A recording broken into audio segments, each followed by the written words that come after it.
Hey everyone, in today's video, I'm going to show you how to return item in TikTok Shop. So the first thing you need to do is to tap the order. After you hit that, please just choose whatever you want to refund or return. After that, you can see these options. So just click the request, return, or refund. And after that, you can see these options. What is the issue with your item?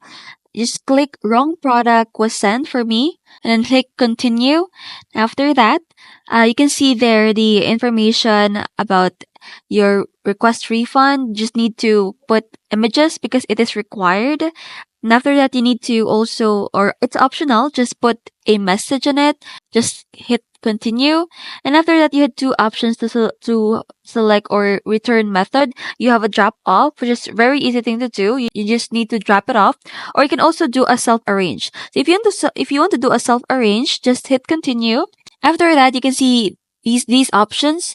So you already put the reason, the photos and videos, and also you can see that the return method and also the return refund method. You can see that I chose the Gcash one, and then you can see the total of it. Just hit submit.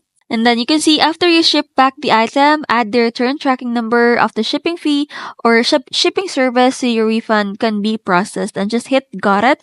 And that's it. That's how you return and refund your orders in TikTok Shop. If this video helps you, don't forget to like and subscribe, and see you on the next one.